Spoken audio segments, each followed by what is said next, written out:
Olá a todos, esse é o videocast Pausa é Power, apresentado pela Powerade nos canais Conmebol Libertadores e Conmebol Sul-Americana.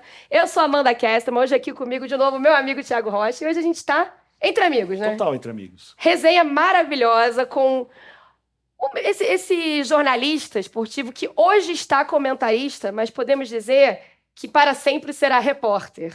Pedro Ivo Almeida, bem-vindo ao nosso videocast. Tudo bem, Amanda? Tudo bem, Thiago? Um beijo para quem nos assiste. Eu vou confessar um negócio para você. Eu acho que eu nunca tive um problema com câmera, trabalhando em TV, muito menos em estar com vocês. Tá diferente.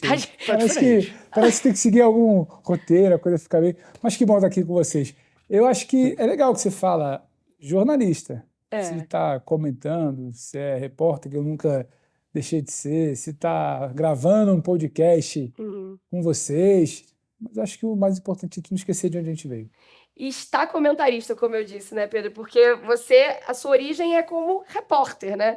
Para quem não sabe, contar um pouquinho como você começou a sua história no futebol, e pelo que eu me lembro, aí vou deixar você contar, como um dos bons repórteres setorista. Para quem não sabe, setorista é aquele repórter que acompanha o dia a dia do clube, que está ali trazendo notícia em primeira mão para o torcedor. Então, Amanda Kesterman foi... Já fui setorista também. Nossa, ralei, porque era setorista concorrendo com o Pedro Ivo Almeida. Eu também fui setorista. Nossa, dava trabalho. Mas...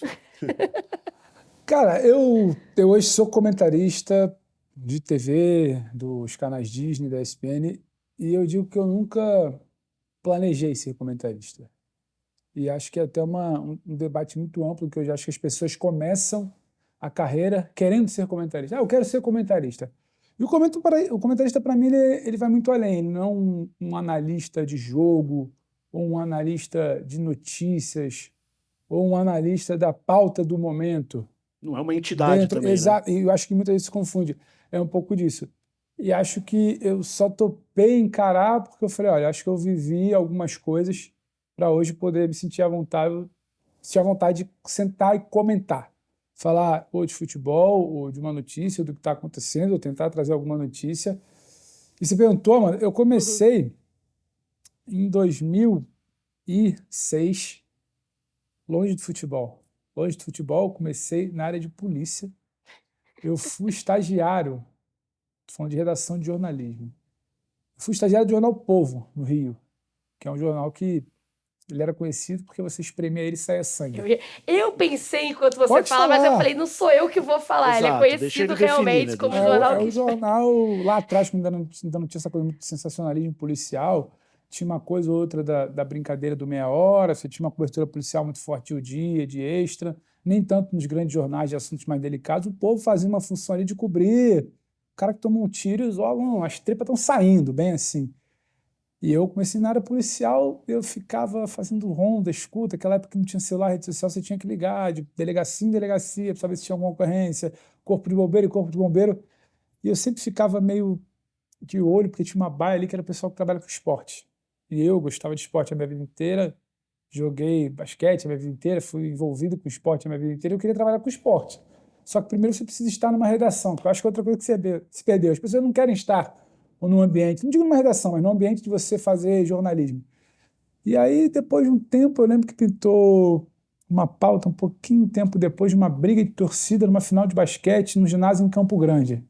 E por questão de plantão, foi a primeira vez que eu acabei me enfiando ali em algo de esporte e aí não saí. Saí dali, fui trabalhar, e aí misturava com escala de plantão da Rádio Bandeirantes, era só jornada, de quarto domingo você ia lá para trabalhar, fazer jornada e só. Depois trabalhei lá diariamente, na época do PAN, de 2007. Na época do PAN, eu fui para o Jornal dos Esportes. O Jornal dos Esportes ainda, já em seus tempos ali, talvez um pouco mais complicados. O famoso Jornal Rosa. E trabalhei no Jornal do Esporte num momento já de final de uma época que ele ainda tinha algum tipo de investimento. Na época, Luiz Augusto Veloso, ex-presidente do Flamengo, era o diretor-geral do esporte, ainda tinha uma coisa ou outra ali. Depois ele é vendido e troca de mão, e vem para lá, para cá, até que em 2010 eu fui para o UOL. O UOL remontando a sua equipe no Rio de Janeiro. O UOL ele trabalhava, fazia uma cobertura jornalística no Rio a partir de agências. Então eram empresas terceirizadas contratadas e ele então resolve que ele investiria numa equipe própria. E aí contrata alguns amigos que já trabalhavam junto comigo, indica daqui, vai dali, eu comecei a trabalhar no UOL. E aí, voltando, fazendo uma coisa que já se fazia no Jornal do Esporte, acompanhando o dia a dia de clubes. Mas ainda que fosse internet, era uma internet em 2010, que era uma internet ainda muito diferente de tudo, ainda era uma internet de uma transição de papel, que você tinha uma equipe de repórteres acompanhando o treino, que não tem mais hoje.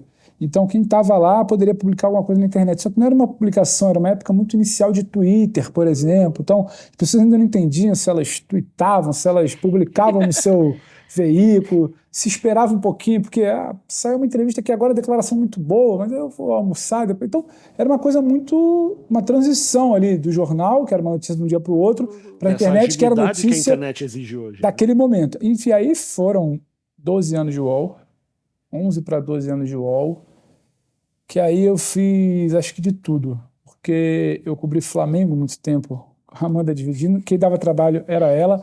Não caio nessa falsa modéstia dela, ela hoje está aqui, mas ela foi das melhores. Obrigada. E acho que jornalista sempre, como o Thiago foi, e aí fui do UOL, e aí Thiago sabe, Thiago foi meu chefe no UOL, pra quem não sabe. Thiago foi meu chefe no UOL pra depois eu ser par dele. Olha não lá. é mentira, não é mentira.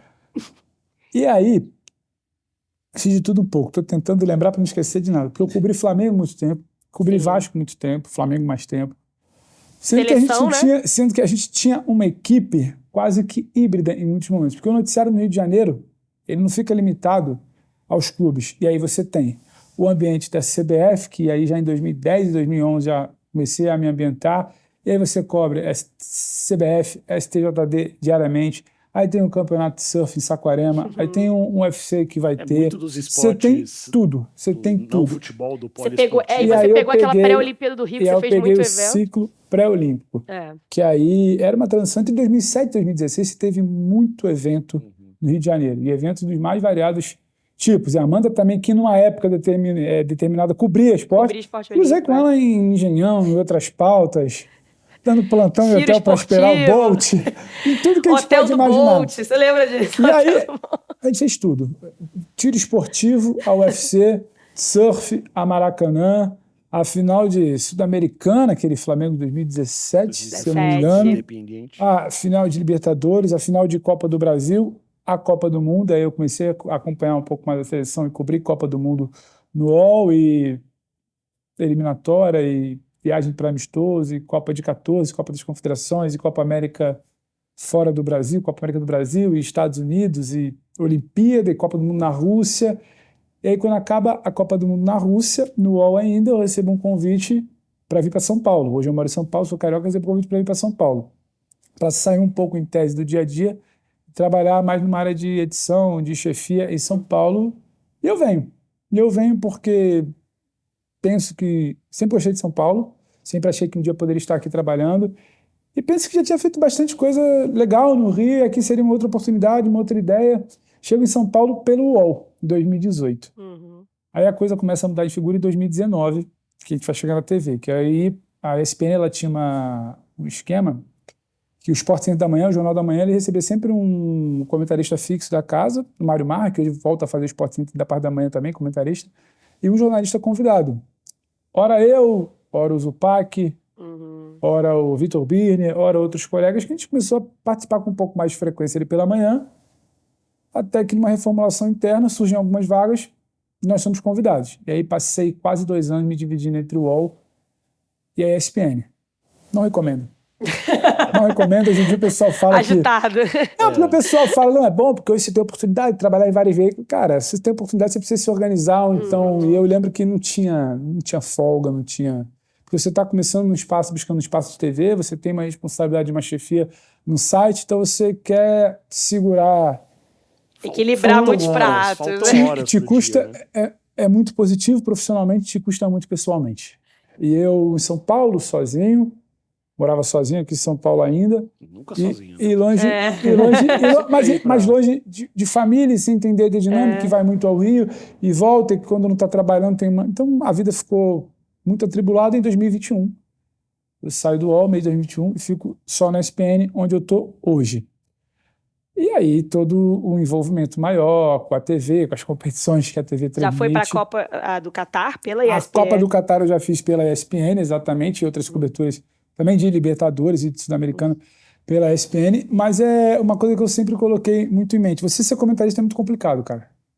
Você ser comentarista é muito difícil, eu acho, porque o comentarista, a todo momento, liga ali, a luzinha fica vermelha, tá gravando, alguém tá te pedindo alguma opinião.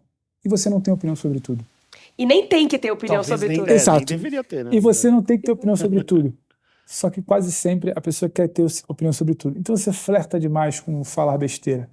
E eu só me senti à vontade de estar na TV quando eu falei, eu acho que eu tenho algum lastro para comentar as coisas que vão ser propostas ali.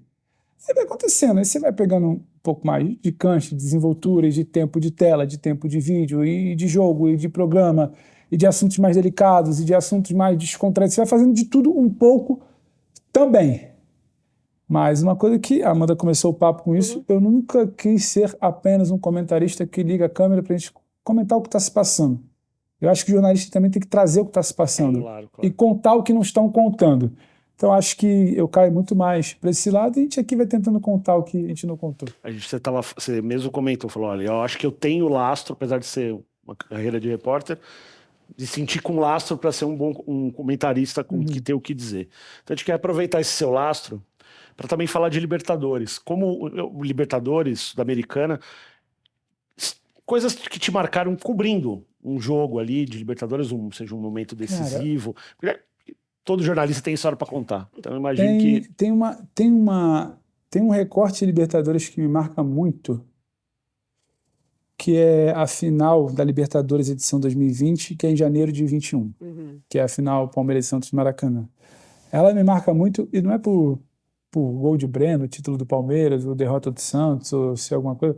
Ela me marca muito porque foi a primeira vez que eu saí de São Paulo, não para cobrir, mas para ter algo maior na minha cidade, então que eu me vi como um cara de fora na minha cidade. Visitante Um da sua outsider cidade. no Rio, né? Um cara de fora. Pedro Ivo, pra quem não sabe, é da ambiente, Tijuca. num ambiente que era a 5, 10 minutos andando da casa dos meus pais, que eu frequentei minha vida inteira. E tem uma outra coisa que a gente estava ali no momento de janeiro de 21, que a gente ainda estava entendendo e duvidando de como o mundo voltaria. Exato. A gente tem aquela final que você tem 5 ou 7 mil convidados e só, e do lado de cá, das câmeras de TV do Maracanã, ali a Mandinha pode me corrigir, oeste, né? Do lado da cá, e do outro lado da oeste inferior, só convidados, Palmeiras e Santos, e Conmebol, e todo mundo que estava ali. E ali quando eu chego pro jogo, e estava fazendo uma cobertura durante a semana, eu chego pro jogo, eu sentei lá em cima, um pouco mais à direita, eu estava fazendo o pré-jogo, depois o pós-jogo, não estava na cabine de transmissão. Cara, me bateu uma sensação estranha. Eu acho que foi a primeira vez que eu falei, eu não sei se isso tudo vai voltar um dia. Né? Eu me questionei, eu falei, cara, tem 7 mil pessoas ali, talvez a realidade seja essa. A gente passou muitos meses vendo futebol de casa com o estádio vazio, mas dentro de casa. Ali me bateu uma coisa muito de dúvida. Cara, sabe que eu passei por uma situação semelhante? Só que num cenário talvez um pouco mais... que deixasse essa impressão pior.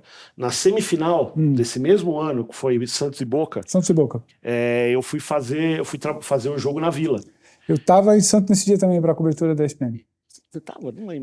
Tava, é porque era uma coisa muito assim. Podia ficar muito perto. Vocês estavam nem se encontraram, porque eu lembro de ter encontrado o Renato Rodrigues. Renato Rodrigues estava lá em cima na. Isso, eu lembro de ter encontrado ele, mas não lembro que você estava lá. Mas foi a sensação que eu tive quando eu entrei na Vila. Assim, ainda meio escuro, né? Fim de tarde, refletor liga mais tarde. E aquele estádio vazio. No Maracanã ainda tinha lá algumas pessoas, mas o estádio vazio. Só imprensa, comissão técnicas e delegado de jogo, alguém que está trabalhando ali de staff. E o estádio, a Vila Belmiro estava toda forrada de bandeira, assim, né? Os caras botaram. Para cobrir mesmo. Você cobria com identificação visual, né?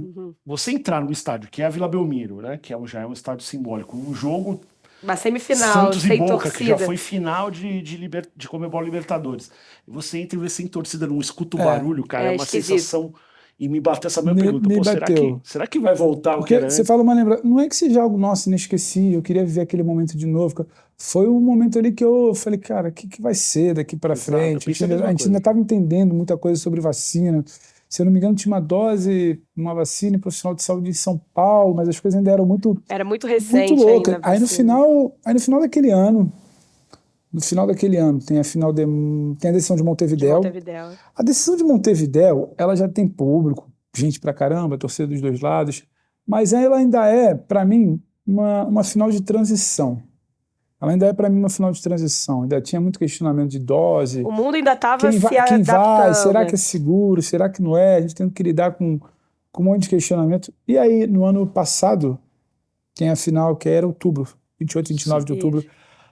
O Flamengo e Atlético de Guayaquil, aí eu estava lá também, ali são momentos emblemáticos. Foi antes da Copa, porque na Copa eu senti muito isso, mas ali foi para talvez primeiro grande baile assim de estádio lotado, final e Viagem apoteose, envolvida. muita gente e brasileiros em Guayaquil numa festa bacana, porque a população local ela compra a ideia da final, depois de muito questionamento, crise de segurança, mas aí compra a orla de Guayaquil, ficou uma festa. Aí ali para mim, quando acaba o jogo, logo que acaba o jogo, vamos eu e Eugênio Leal para a cabine, para fazer o pós-jogo direto da cabine. Aí quando você olha lá de cima, eu lembro até hoje, a cabine, a torcida do Flamengo do lado direito, fazendo a festa, os jogadores todos indo. Aí passou um filme ali na minha cabeça, tipo, isso aí tá voltando, cara. Dá pra voltar. Voltamos, porque eu acho que tá todo mundo ficou muito tempo ainda querendo ter uma prova um pouco mais palpável. Então, as memórias recentes pra mim, da Conmebol Libertadores, como ela é hoje, de final única, dos brasileiros dominando, de um novo cenário esportivo, ela acabou se tornando algo emblemático da dúvida da final do Maracanã, que eu achei uma coisa melancólica em muitos sentidos. Tinha que acontecer, só que você... Era um lado inteiro do Maracanã inteiro vazio, uma final de Maracanã vazio. Eu tinha vivido, por exemplo, a Sul-Americana de 2017, aquele Flamengo. Que quase não cabia, mas decisão, um monte de coisa, aí corta para 2020, janeiro de 21. Aí no ano passado, e eu acho que tem ainda uma conta pessoal minha de acertar esse Maracanã lotado para uma final ainda que ficou uma coisa ali na retinha de dúvida, porque foi muito difícil. E vai ser Maracanã puxado. agora, exato, né? Então, é acertar essa conta lá de janeiro de 21, porque não é de novo uma final no Maracanã, é outro papo. Não, é outro mundo nesse momento. Outro papo, é outro papo. Agora sim é uma final com a cara do Maracanã, independentemente de quem chegue. E você tem pela primeira vez a chance de ter um time carioca no Maracanã, você tem uma chance de 75% de ter uma final brasileira, e que não seja uma final brasileira, você pode ter um Boca numa final. Boca então, com brasileiro no Maracanã. Essa final já nasce com 4 grandes histórias. Então, assim, qualquer um dos 4 semifinalistas tem uma grande história para contar. Então, eu acho que aí é outro papo. Eu acho que a coisa vai ser um pouco... Vai apagar, não vai apagar, mas vai acertar um pouco uma conta pessoal ali de muda a sensação. De frustração, muda a sensação. É uma sensação parecida, mais ou menos, você falando com a que no pessoal sentiu na Olimpíada de Tóquio. Sim. Que não tinha público. Não é igual. Perde muito um estádio olímpico sem público, mas é uma história que a gente vai contar por séculos, né, a Olimpíada. Sim. Mas agora, voltando ao que você falou do Maraca, Pedro, eu ia chamar pelo apelido, qualquer momento eu vou chamar ele por um apelido. Não tem problema, e tá tudo bem. A gente falou já, a gente já adiantou que é um papo de amigos. É um papo de amigos. Você falou aí das 4 grandes histórias que podem ser contadas nessa final única do Maracanã. Qual que você acha que vai ser contada e quais seriam as melhores para serem... Joguei logo a bomba. Eu saí da TV, eu vim no carro pensando, e você sabe, o tiro sempre vem da trincheira, né? Ele sempre vem dos amigos. O amigo vai perguntar quem você acha que ganha. Não é quem você acha que ganha, mas quem que vai assim, você analisando... Qual história está com mais história de semifinalistas? Eu vou por eliminação. Uns amigos verdes que eu tenho, que me perdoem. O Palmeiras já contou muita história recentemente. Um Palmeiras campeão... Não é minimizar, veja bem. Mas um Palmeiras campeão, 4ª semifinal em 4 anos, podendo ser mais um título, um terceiro título, um outro Maracanã. Seria mais um capítulo. Mais um capítulo de uma história que já é enorme, já é grandiosa. Vai ser bota mais um tempero nessa comida que já é boa.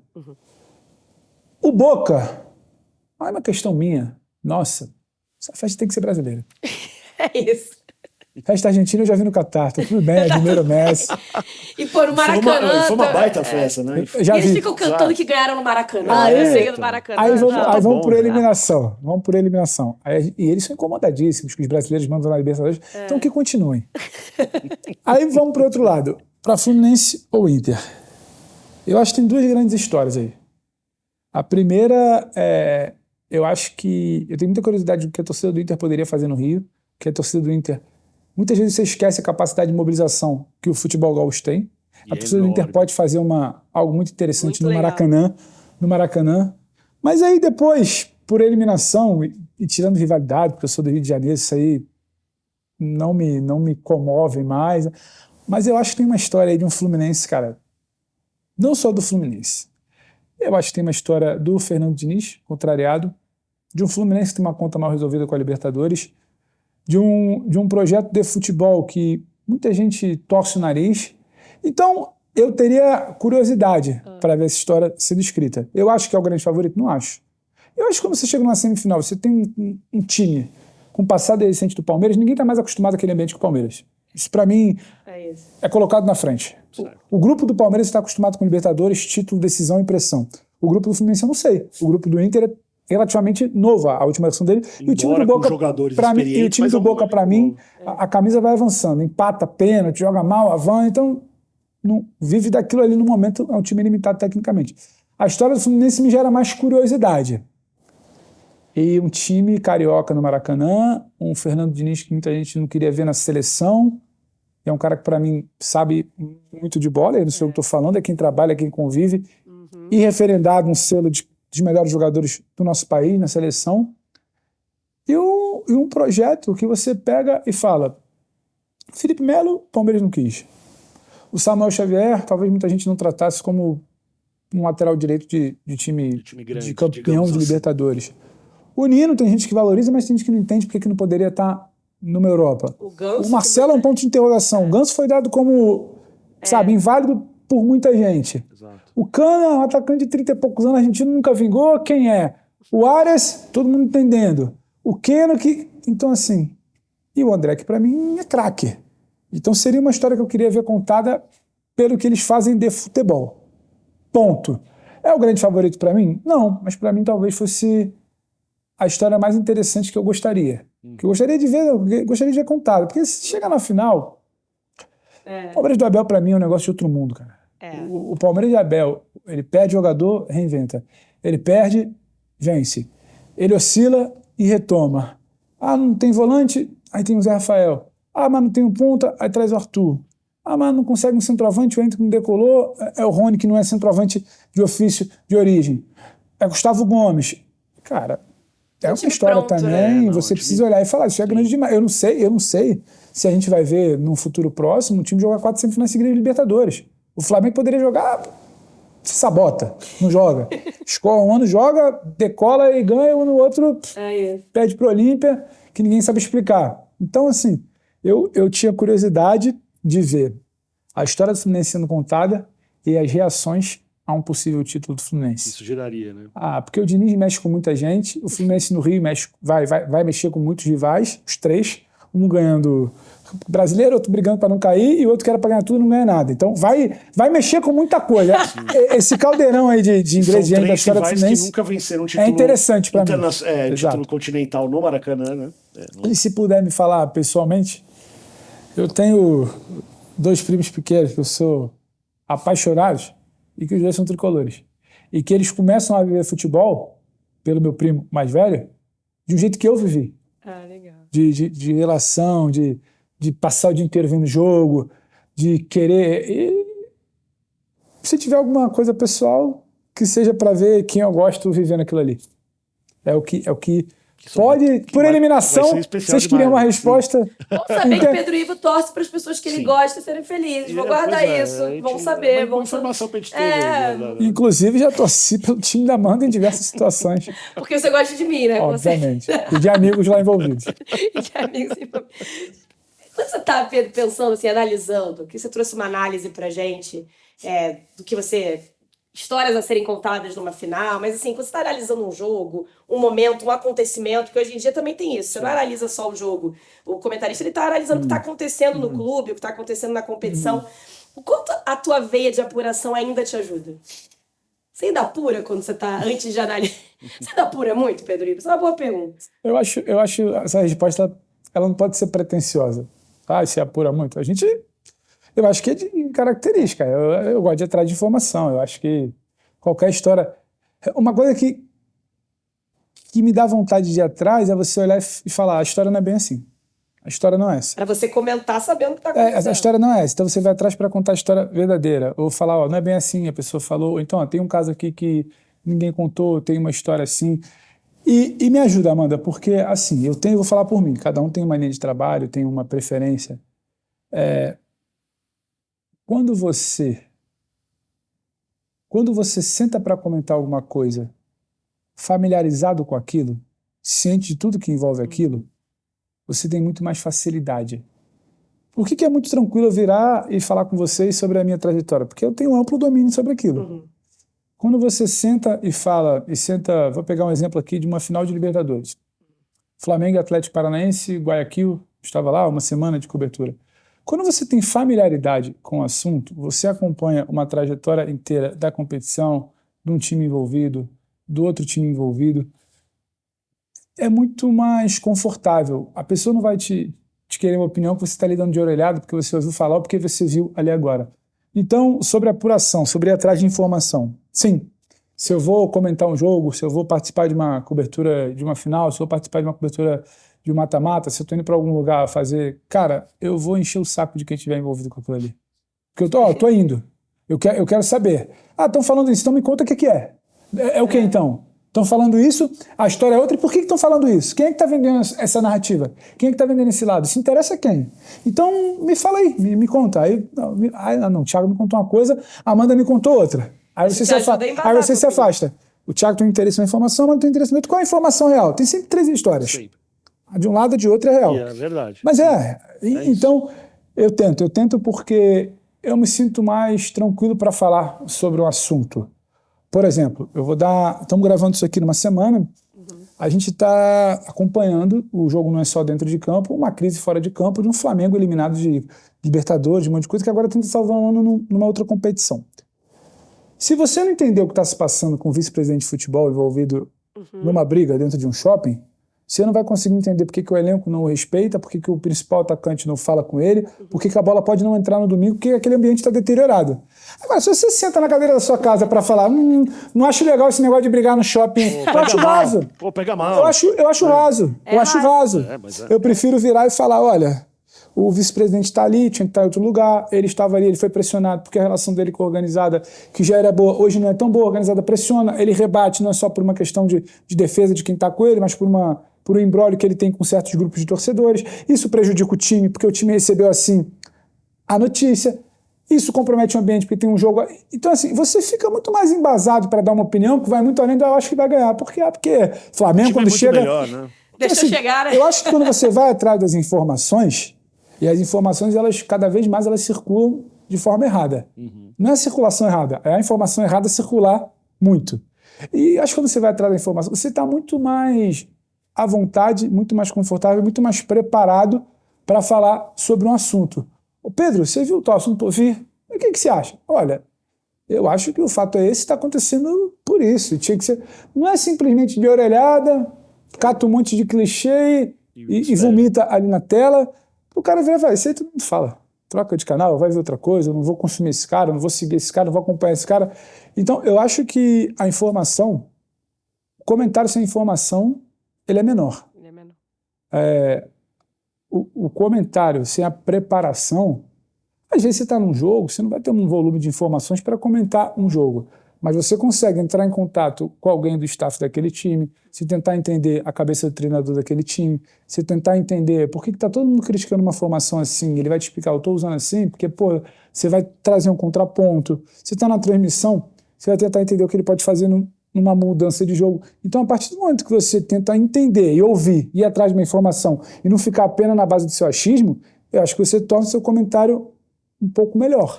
E não é uma regra exata, né? Não Porque é. o próprio jogo pode te levar a uma situação, a uma história que você tem uma familiaridade ou que você tem uma familiaridade menor. Né? Totalmente. Então, mas alguma coisa você precisa ter ali para oferecer. E existem 2 coisas. Tem uma mesa aqui, tem 4 garrafas de isotônicos. Alguém pode virar para dar um exemplo prático, claro. O que você acha? Deixei a mesa bem posicionada, colocaria o vermelho para cá e o azul para cá e você pode tentar informar por que essa mesa tem que ficar aqui, por que são essas garrafas, por que não pode ser só uma garrafa, por que a empresa quer colocar, por que tem... Você vai ter algo muito mais amplo para falar do que simplesmente dar o seu achismo. Todo mundo tem opinião. Você tem rede social, todo mundo tem opinião. Claro. E acho que... Por mais que muitas vezes ninguém pergunte, mas... acho que é o problema. Você não tem que ter opinião. E acho que a pessoa precisa buscar a sua opinião, porque ela vai virar e falar, cara, eu posso discordar da Amanda, eu posso discordar do Thiago, mas eu sei que ele está tentando ser minimamente justo com o que ele entendeu do assunto. Então, eu acho que a opinião, sem você ter uma informação minimamente bem apurada ou bem compreendida, eu acho que ela se perde, ela vira algo menor. E é um exercício. Aí eu vou falar, é um exercício, porque é muito mais cômodo sentar na bancada e ficar dando opinião de tudo. Sim. É um exercício, dá trabalho. Dá trabalho falar com as pessoas, dá trabalho, as pessoas não querem te atender, as pessoas querem te atender, as pessoas querem te contar uma história que não é verdade, mas que é boa pra elas. Dá trabalho, mas eu acho que eu não saberia fazer outra coisa, cara. A história das semifinais, né, que a Amanda perguntou, e no caso da Conmebol Sul-Americana, qual história mais te interessa ali? Disparado a história do Fortaleza. Todo mundo, né? É muito difícil alguém sentar aqui e falar diferente. Quase unânime, né? Quase unânime, né? Disparado a muita história, pressão sobre o Lion, a história da Fortaleza, a história do Fortaleza, porque o Corinthians do Luxemburgo, para mim, na semifinal é um acidente. É um acidente, não tem nenhuma lógica. É a bola que não entra, é a trave, é o cascão gigante, é a camisa. Ponto. Vários fatores, né? E o Corinthians campeão, conhecemos. O LDU, a LDU e o Defensa e Justiça, eles não têm uma... Isso pesa. Eles não têm uma proximidade de relação, de história, sabe, de acompanhamento que a gente pode ter com o Fortaleza. Cara, e o Fortaleza, se a gente acredita em futebol, se a gente acredita que a Sul-Americana não é a Libertadores, mas que ela pode oferecer e ela pode ser inclusiva para um time que está numa segunda prateleira, o Fortaleza hoje para mim, ele é o melhor time da Sul-Americana. Ano passado, ele jogou a Libertadores, ele foi ao mata-mata da Libertadores. No ano passado, ele era um fato novo numa Libertadores. Exato. Só que ele começou a entender aquilo ali. Jogou um mata-mata em La Plata. Ele jogou pressionado. Ele teve que reverter a situação na fase de grupo. Ele ganhou cancha. Ele virou um grande time da Sul-Americana. Ele fez um processo. Ele não caiu ali por acidente. E ele é um clube que chegou e bancou o Rogério Ceni por muito tempo, quando muita gente não bancaria. Ele banca um baita treinador que é o Vojvoda, quando muita gente não bancaria. O Vojvoda, no ano passado, escolheu, sabe, focar no mata-mata e depois ter que se recuperar num brasileiro quando muita gente não toparia. E o Fortaleza tenta fazer futebol. E é muito mais legal quem tenta fazer futebol sem holofote, sem valorização, que é o caso do estado do Ceará, que é o caso do Nordeste, chega lá, do que quando alguém com nenhum planejamento e muito de aleatoriedade, indo contra toda a lógica de futebol, que é o Corinthians, chega lá. Não é que eu quero que o Corinthians perca. Se vier merecer, no mata-mata, fizer por onde, beleza. Mas a história do Fortaleza, quando que a gente imaginou que a gente poderia ter um time do Nordeste com uma receita da ordem de 15% dos principais clubes do Brasil, distante de todo o holofote, porque aí é uma meia-culpa nossa. A mídia não vai para Fortaleza como ela cobre São Paulo, Rio, no muito BH e Porto Alegre, e fazendo o trabalhinho dele lá. Fazendo. Quando ninguém tá olhando, tá ali, tá fazendo. Esse time pode ser campeão, cara, da Sul-Americana. São Paulo não conseguiu ano passado. São Paulo não conseguiu chegar esse ano de novo. O Corinthians talvez não consiga. Então, assim... Botafogo líder do Brasileirão. Botafogo líder do Brasileirão não conseguiu conciliar. Então, pra mim, é disparado a grande história e curioso demais para ver uma semifinal, que é a última oportunidade de um jogo no Castelão. E mais curioso ainda, porque há muito uma lenda de que a torcida do Fortaleza não conseguiria ir à Punta del Este. Não sei. Já mediram essa loucura? Já tentaram. Eles já passaram, mas... Então, assim, eu tenho... essa história pra mim até... Essa história pra mim, te digo, que me gera até mais curiosidade que a da Libertadores. Vou te falar, eu vi jogos recentes aí. Do Fortaleza fora de casa. Que eles vão legal, né? Setor visitante mais preenchido aí do que time com mais exposição. Eu me lembro bem, assim. Pra mim, você pode pegar a Libertadores, a história do Fortaleza, pra mim, é mais interessante. Enche mais os olhos, né? Porque é o Davi e o Golias, é o que você não dá nada, é o cara que você acaba abraçando até por uma situação de querer ver ele sendo maior, sendo alçado, e pra mim tem muito disso na história do Fortaleza. Seria muito legal mesmo pro futebol do Nordeste do país, né? Voltando um pouquinho, Pedro, eu tô adorando fazer umas perguntas pra... Cuidado. Qual é a matéria da sua vida? Sabia que é difícil, mas aquela que você senta na mesa de bar com seus amigos, gosta de falar sobre... Dona Marlu se corta pra falar. Porque tem... Vai contar as histórias. Aquela que Dona Marlu tem orgulho de falar foi meu filho que fez. Sabe. Eu acho que jornalista é um bicho vaidoso, né, cara? É complicado. Jornalista é um bicho vaidoso. Eu acho que a matéria é boa pra mim, é aquela que se você não contasse, ninguém ia contar. Sim. Não é uma matéria que às vezes eu dei 10 minutos antes da Amanda, ou um dia. A matéria boa para mim é uma matéria que se você não contasse, ninguém ia contar. E aí é menos da sua vaidade. Tem matérias que eu gostei muito mais de fazer. Mas eu acho que a matéria da minha vida, eu não sei se eu vou estar esquecendo de alguma. Mas Pode a matéria... ser uma das. Não, uma matéria... São duas, então, especificamente. Vamos deixar. São duas porque eu não sei se as histórias seriam contadas, depois foram bem contadas até, e eu sei que tinha gente sofrendo no meio. E quando tem gente sofrendo no meio e você traz algum tipo de resposta, traz à luz alguma coisa, para mim, talvez mexa. A primeira é uma matéria de 2021, ou 2020, desculpa se eu tiver errando alguma coisa, entre 20 e 21, uma matéria que eu fiz no UOL ainda, com o Léo Burlar, que ainda está lá. O Léo era repórter ainda, eu já era editor, que a gente tem acesso a documentos e traz à tona uma história que não é achismo, não é especulação, uma história que desmontava tudo que Flamengo e polícia falavam sobre a tragédia do Ninho do Urubu. Porque toda a narrativa era pautada como se o Flamengo não soubesse de nada. E a gente apresenta e-mails que mostravam que o Flamengo sabia de tudo, que o ninho era deteriorado, que não era para ter criança dormindo ali, que as instalações elétricas eram prejudicadas, que aquilo corria risco de incêndio, que aquilo ameaçava a vida de crianças e que aquilo nunca foi reparado. E se eu não me engano, o título da matéria era E-mails revelam que o Flamengo sabia de problemas elétricos no Ninho do Urubu, alguma coisa assim. Porque você traz à luz, famílias te procuram para dizer que elas buscam respostas e que aquilo ali muda a percepção, aquilo é utilizado em novas negociações de famílias que buscam justiça, a CPI da Alerj, ela é reaberta para que aquilo ali seja colocado, sabe? O caso não avança por indisposição política, por articulação política de proteger envolvidos. O caso não avança por isso. Mas você traz à cena novas informações Que ninguém tinha. Que ninguém nunca depois nem avançou. Então, se você não publica aquilo ali, talvez aquilo ali ficasse morto. Ela interfere no atual cenário da tudo, história. Tudo. E você já começa a debater, mas não é quem presidia na época, era quem presidia antes. Tem um debate de diretoria, de quem era culpa, de quem não é. Você precisa ir atrás de uma pessoa que nunca mais se achou, que era o responsável do Ninho naquela época. Então, aquilo ali é uma matéria... Eu não sei se é matéria da minha vida, mas é uma matéria... É uma matéria que você bota no ar e fala, porra, cara... É isso aí que a gente tem que fazer. Uma outra matéria que particularmente foi o início de uma série de matérias que depois outros companheiros cobriram tão bem também, que é quando foi a primeira matéria contando que tinha um caso de assédio dentro da CBF que aquilo aí poderia derrubar o presidente Rogério Caboclo.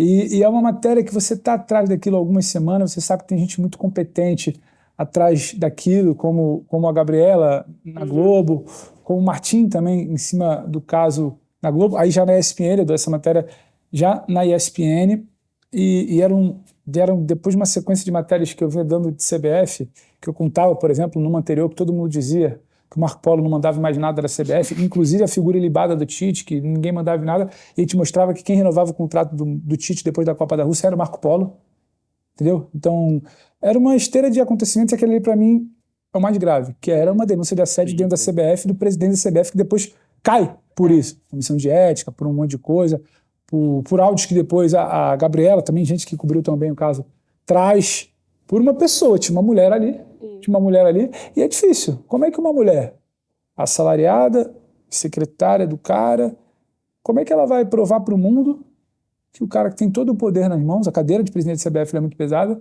estava cedendo, como é que ela encara o mundo com isso? Então você começa, aquilo ali começa a gritar, dali você começa a puxar um monte de fio, e acho que são duas matérias que eu gostei de ter feito. E as duas jornalismo investigativo puro. Que me marcam. São duas matérias que me marcam. Se a gente quer um pouco para a área de clube, tem uma matéria recente também que muito se fala da relação de dirigente com organizada. E nunca se prova nada. E a gente conta na ESPN também que o Marcos Braz tinha um líder de organizada nomeado na folha do gabinete dele. Tinha outros tantos. A gente pegou um que era liderança de organizada. Então são coisas que é o que eu falo. você conta, a pessoa não quer que você conte, se você não conta, você não sabe se outras pessoas iriam contar. Se alguém não quer que você conte, já é um ponto para você falar. Talvez seja importante. E aí eu tô pegando matérias recentes de informação, de você ir atrás, investigativo. Agora, lembrei, você perguntou qual é a matéria da minha vida. Eu lembrei, eita, desculpa. Tranquilo, tá tudo bem, tá tudo bem. É porque eu acho que é o som, tem que ver se o som tá ok. O som caiu, gente? Dá pra cortar isso aí depois, né? Corta. Pode seguir. Então, vamos lá. Lembrei, você perguntou qual é a matéria da minha vida. Peraí. Peraí. Alô? Pera. Isso dá pra cortar, Pia, fica tranquilo. Maravilhas do gravado. Então. Pode ir. Matéria da vida, Pia. A matéria da minha vida, eu lembrei. Ela é triste. É a matéria da minha vida, tá aí. Nunca tinha parado de pensar. Teve uma tragédia em Teresópolis, em 2010. Na virada do ano, né? 2011, virada do ano. Virada do ano. As chuvas que acabaram com uma área de Teresópolis, e acabaram mesmo. Regiões que... vamos entender Itaipava, região Teresópolis, região serrana, em 2011. E em 2014, cobrindo já a seleção brasileira na preparação para a Copa do Mundo, em 2014 eu cobri a seleção brasileira para o UOL, para a Copa do Mundo, só que eu, uma amiga, uma irmã que eu tenho, que vocês conhecem, que é a Luísa Oliveira, a gente tinha uma responsabilidade também, uma função de buscar muito mais o que não era do campo, contar a história das cidades, contar a história de tudo que cercava a seleção e não só a seleção em si. E aí, chegando em Teresópolis, para aquele período de preparação, a seleção ficou um mês na greve se preparando, aquele circo, Filipão querendo tapar a imprensa, gente pra caramba, e aí o grupo de funk que invade, a criança que pula no colo do Davi Luiz, papagaio e periquito, aquele circo de seleção brasileira em época de Copa do Mundo. E aí tinha o lado B disso tudo. O lado B era um governo municipal querendo tratar Teresópolis e a Grande Comari como a maravilha do mundo, e o lado B era uma cidade esquecida da tragédia da chuva, e muitos moradores queriam atrair atenção e puxar holofote, aproveitar a mídia internacional ali para falar, olha, a gente sofreu com a chuva e nunca fizeram nada por nós. E era a gente insistentemente na porta da Grande todo dia. E aí a Luísa, a gente começou para o UOL a buscar histórias para contar, explicar o que era Teresópolis e quem eram aquelas pessoas que protestavam, que não era um grito puramente bobo ali de protesto pelo protesto. Nada aleatório, né? Aí a gente foi conhecer uma região que tinha sido devastada pela chuva, e o devastado, eu vou explicar a sequência aqui, não é mistério, mas... Aí saímos um dia para ir buscar história, gente que perdeu pai, gente que perdeu mãe, gente que perdeu tudo e vende coisa para sobreviver, gente que, perdeu emprego, que foi protestar, e o patrão, a mãe da prefeita, uma série de histórias, até que um dia a gente conheceu o Seu Clóvis. Seu Clóvis era um professor de futebol, professor que tinha uma escolinha de futebol numa área humilde de Teresópolis, quase já saindo de Teresópolis.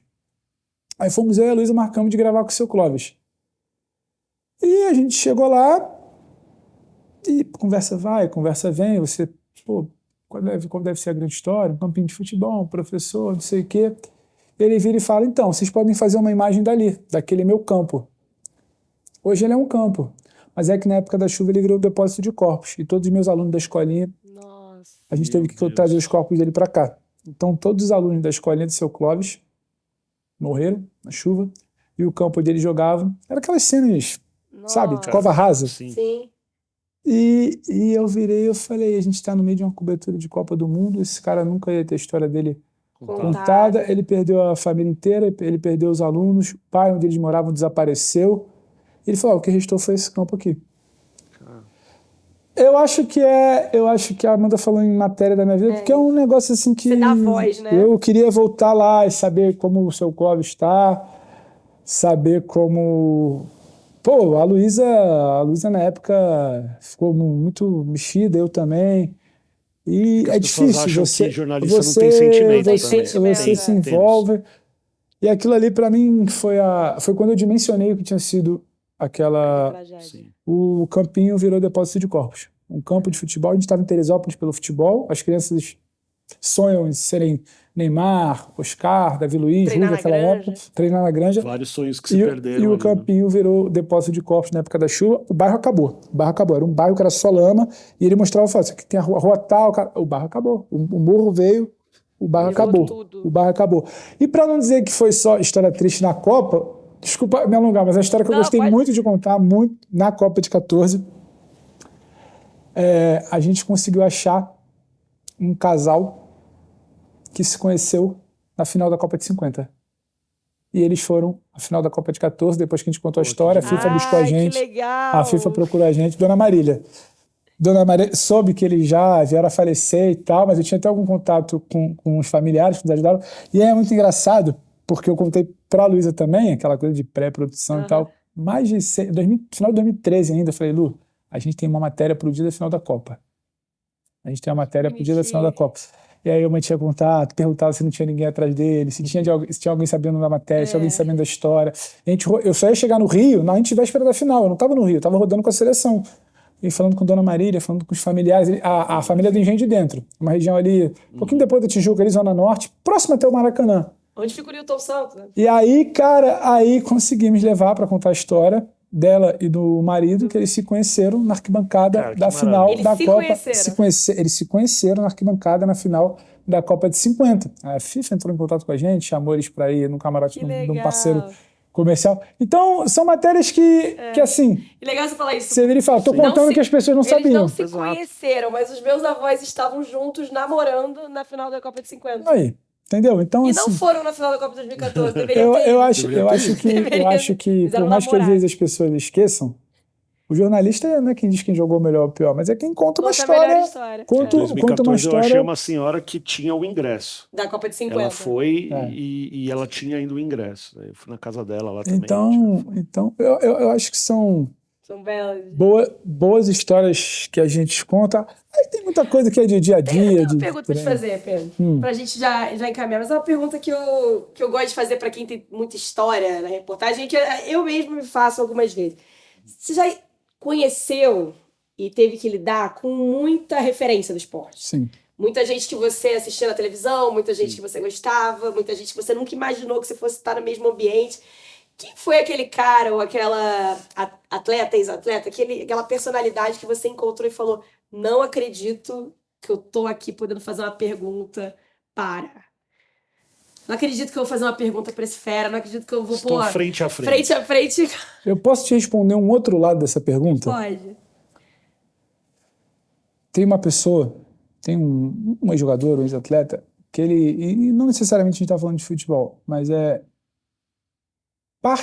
Amanda me conhece, Thiago, você é minha amiga, você sabe que eu estou falando a verdade. Eu me emociono muito pouco hoje com o esporte. E te falo de verdade. Eu me emociono muito mais com o que eu faço, com jornalismo, com competição, do que exatamente com o esporte em si, com algumas figuras do esporte. E isso ocorre, eu acho, tem na minha cabeça, por uma decepção de um ídolo, de convivência. Isso acontece. Aquilo ali é a coisa mais importante da sua vida quando você conhece, isso aí. Então eu passei a ser um pouco mais desconfiado dessas grandes figuras. É raro, mas acontece Eu bastante. passei a ser um pouco mais desconfiado dessas grandes figuras. Mas teve uma situação que me deu um estalo. Foi o Messi. A final da Copa de 14, o Messi perde, mas eu não tive contato, não sei, por algum motivo, zona mista, eu não passei. Eu estava na zona mista, mas o Messi tem aquela coisa de que ele chega e ele fala com os repórteres dele, da imprensa argentina, no meio da zona mista, e acabou. É uma relação até... Muito fechada ali. E aí, na Copa América de 2015, o Messi perde essa Copa América, que é uma Copa América que é a festa do Vidal, do Chile, o time de São Paulo, Vargas, aquela coisa, Alex Sanches. O Messi perde essa Copa também. E era um momento de... o Messi perdeu a Copa de 14, perdeu a Copa América de 15 em Santiago. E é um Messi que passa meio que humanizado, ele triste. E ele para e responde.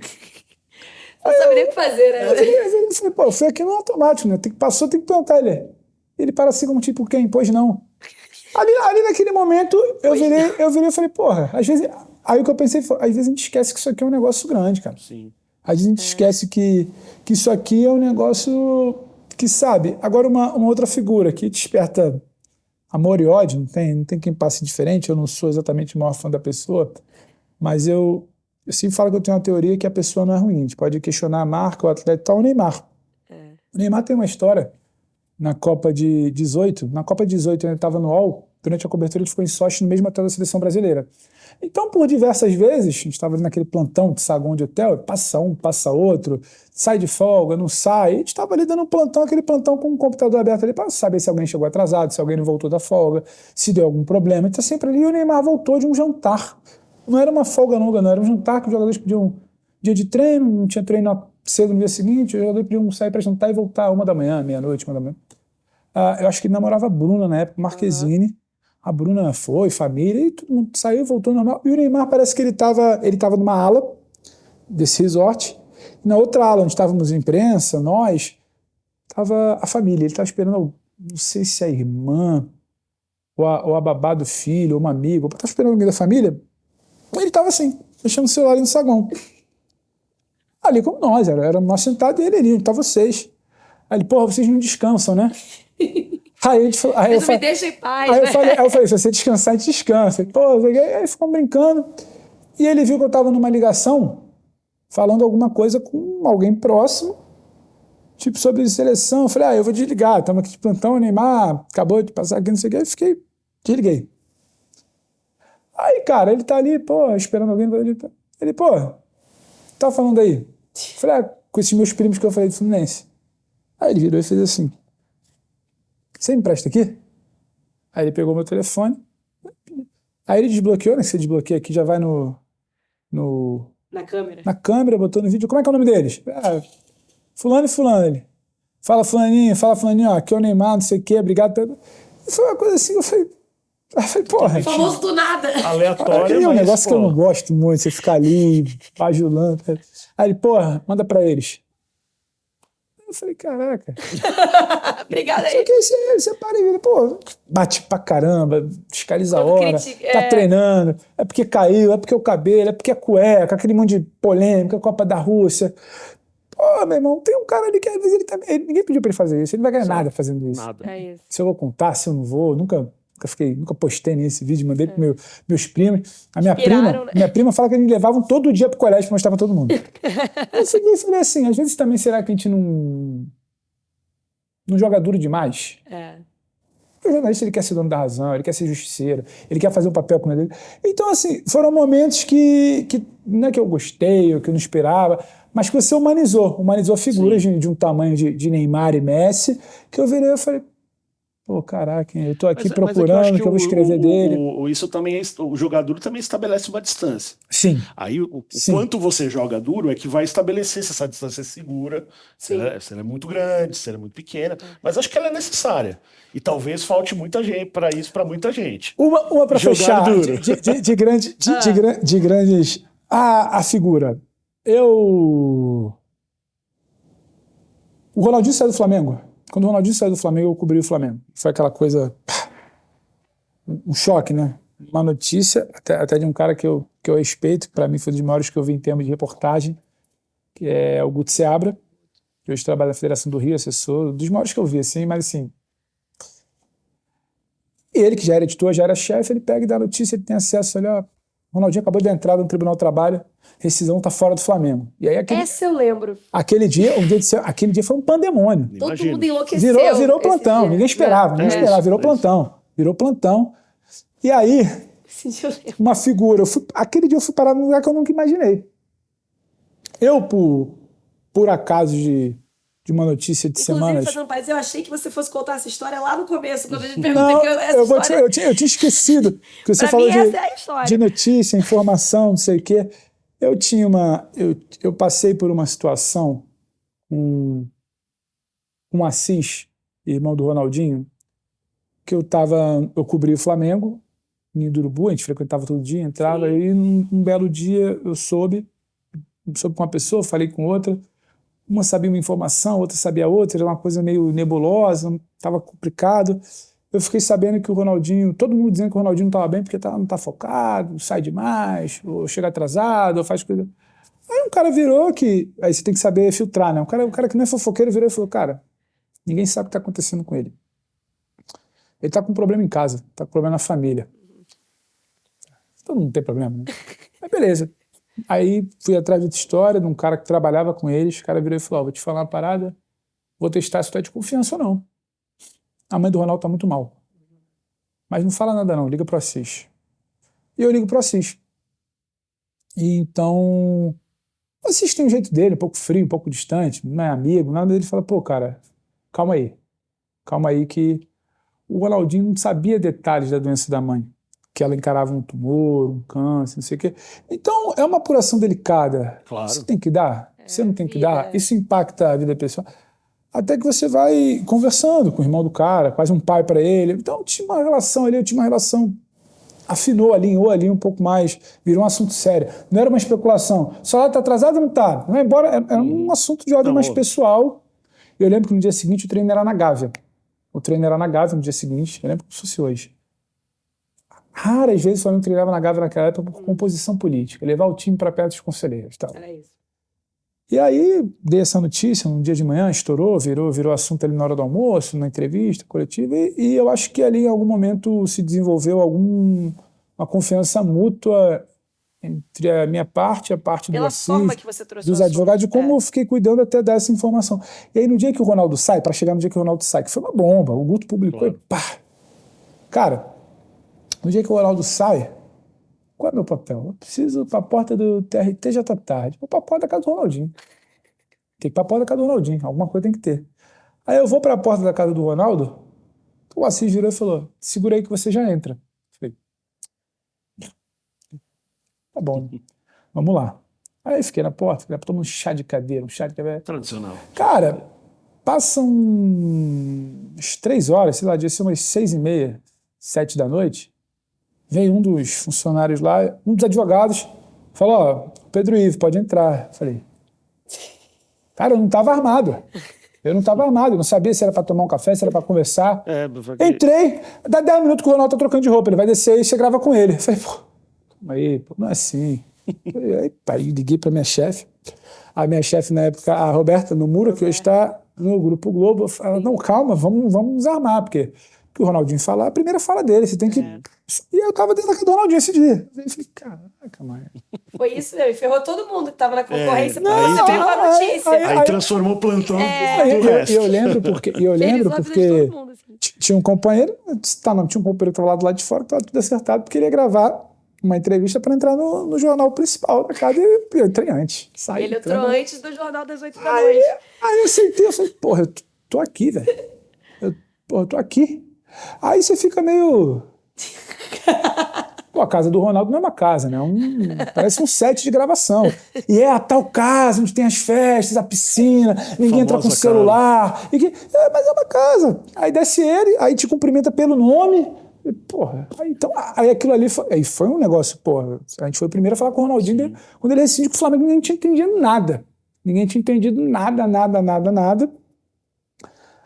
Aí... Você traz a notícia que ele vai para o Atlético Mineiro. Então, aí tem uma outra história que é muito complicada. Essa eu lembro que eu te corri atrás. E é um negócio que eu fico ali assim meio... Caraca, tô na casa do Ronaldo, pô, tem que perguntar pra ele aqui agora, velho. Tipo, é o tempo dele se arrumar, ele desce. O Ronaldo, ele é aquilo ali que parece. Ele tá ali, mano. Se tem uma rescisão, se não tem, se tem 40 milhões pra receber, se tem 10, ele tá ali meio assim, né? Porque quem conduz tudo é o Assis.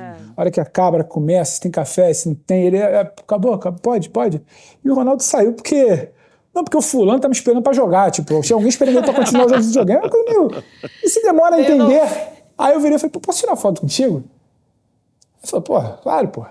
Eu nunca postei, né? É uma foto que eu... Pô... Mas tem um simbolismo, né? Eu falei: pô, tava ali dentro, suado, a camisa desbeiçada, laptop aqui, a mochila. Eu falei: cara, aí tem outro fato. Naquele dia, o Assis sai de lá, recebe uma ligação do filho do Calil, porque o Calil fica sabendo, através dos filhos, o Ronaldinho presidente do Atlético Mineiro, né? O Alexandre do Calil, na época, exato. O filho do Calil liga pro pai e fala: pai, nosso 10 tá no mercado. Pô, tá maluco? O Calil tava no Rio, no Copacabana Palace. Aí o filho do Calil liga pro Assis: vamos conversar. E aí quando o Assis fala, tem que ir, não sei o quê, porque eu tenho uma reunião. Aí o Assis saiu, eu não sabia pra onde. Um cara lá do entorno, que trabalhava com ele, aí ele quebrou minhas pernas. Aí eu vou explicar por quê. Porque ele vira e fala, pô, ó, tu é de confiança. Eu vou te contar pra onde ele tá indo agora, mas você não pode publicar. Pô, isso fala. pro repórter é aí desesperador, Não né? fala isso, não fala Fala isso. isso pro repórter.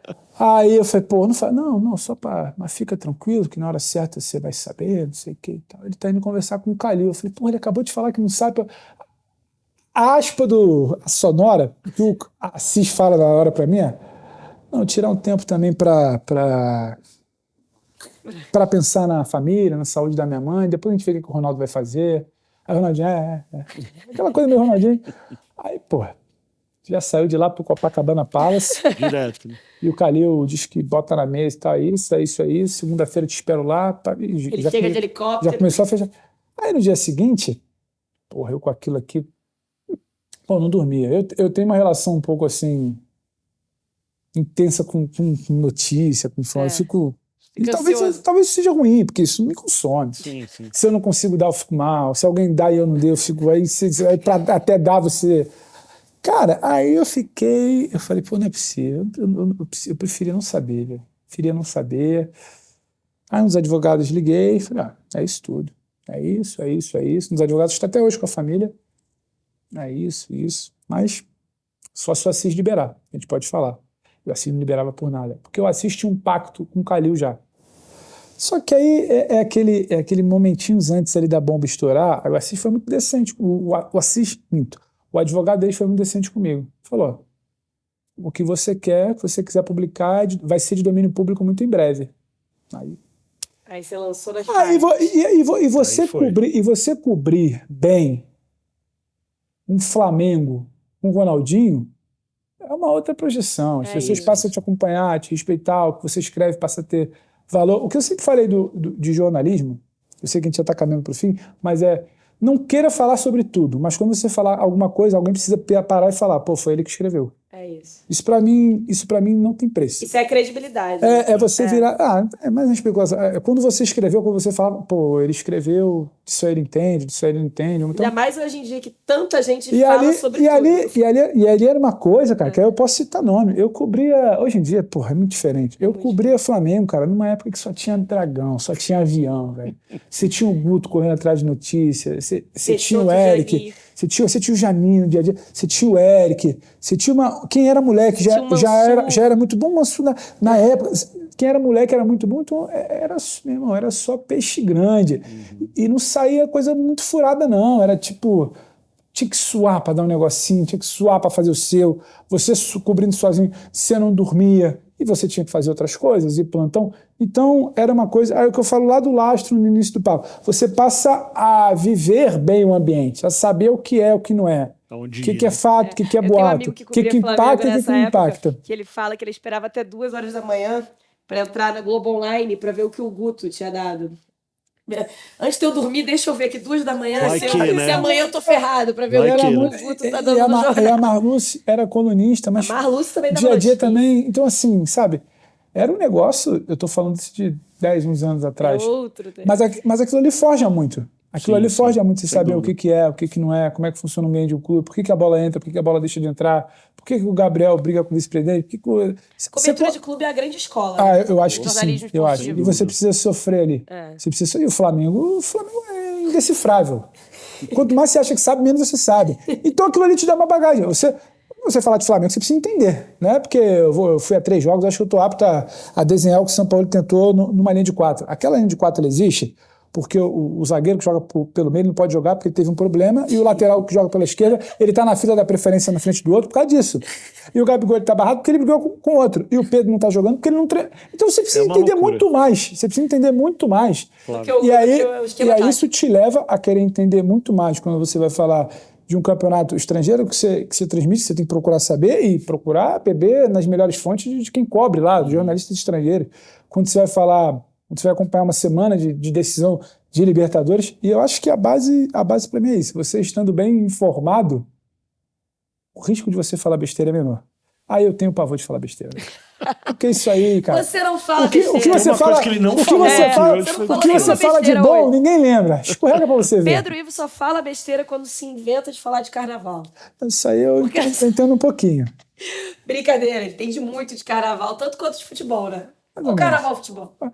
Carnaval lúdico, futebol trabalho. Boa. Já que a gente já te botou pra cilada final, já que eu já te coloquei na cilada da Comebol Libertadores, da Comebol Sul-Americana, quem ganha o Carnaval do Rio de Janeiro em 2024? Salgueiro, se Deus quiser. Salgueiro, se Deus quiser. Tem uma torcida. Esse time pode revelar do coração, né? O time da Obviamente, até porque se restou alguma paixão no meu coração, foi história de Foi samba. carnaval.